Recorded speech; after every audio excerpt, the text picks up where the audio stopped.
Inilah 10 gambaran wajah pendosa di padang mahsyar. Pada hari kiamat, semua manusia akan dibangkitkan dengan wajah dan keadaan yang berbeda-beda. Semua itu tergantung pada amal perbuatan mereka di dunia.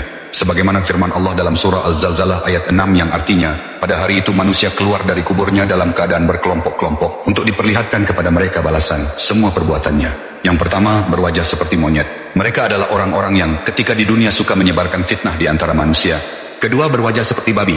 Mereka adalah orang-orang yang memakan harta haram, merampas hak orang lain, dan mengambil yang bukan miliknya, seperti para koruptor yang mengambil uang rakyat, yang dimana bukan haknya malah diambil. Ketiga, tubuh terbalik. Mereka berjalan dengan kepala di bawah dan kaki di atas. Ini adalah balasan bagi orang-orang pemakan riba. Dan di neraka perut mereka akan dipenuhi ular. Ini berdasarkan kesaksian Rasulullah SAW yang melihat hal ini langsung saat Isra Mi'raj. Beliau bersabda, "Aku mendatangi suatu kaum, perut mereka seperti rumah yang dipenuhi ular, yang tampak dari luar perut mereka." Lalu malaikat Jibril menjelaskan, mereka adalah orang-orang yang memakan riba. Hadis riwayat Ibnu Majah. Yang keempat, buta. Mereka adalah para pemimpin yang zalim. Mereka yang memimpin dengan curang dan sewenang-wenang, ancamannya bukan main. Tidaklah seseorang diamanahi memimpin suatu kaum, kemudian ia meninggal dalam keadaan curang terhadap rakyatnya, maka diharamkan baginya surga. Hadis riwayat Bukhari dan Muslim.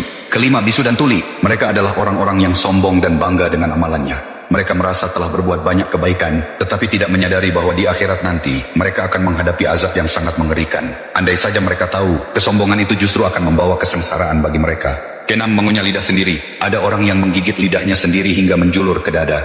Dari mulutnya keluar nanah berbau busuk yang membuat orang lain jijik. Mereka adalah orang-orang yang suka memberi nasihat baik, tetapi dia tidak melakukannya. Lain di mulut, lain dikerjakan. Seperti para ulama dan hakim yang kata-katanya berlawanan dengan perbuatannya. Ketujuh, disalib di palang api. Mereka adalah orang-orang yang suka memfitnah atau mengadukan berita bohong kepada penguasa. Di padang mahsyar, mereka akan disalib di atas palang-palang api. Kedelapan, tangan dan kaki terpotong. Mereka adalah orang-orang yang suka usil atau mengganggu tetangganya. Rasulullah SAW bersabda, "Demi Allah tidak beriman. Demi Allah tidak beriman.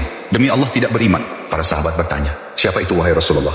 Beliau bersabda, "Orang yang tetangganya tidak aman dari gangguannya." Kesembilan, tubuh berbau busuk. Mereka adalah orang yang larut dalam dosa syahwat, mengikuti hawa nafsunya, dan menolak menunaikan hak Allah dari kekayaannya. Kesepuluh, memakai baju dari timah meleleh. Orang-orang yang sombong dan merasa diri paling hebat, menganggap orang lain lebih rendah dari dirinya. Mereka-mereka inilah yang akan kepanasan bahkan meleleh di akhirat kelak.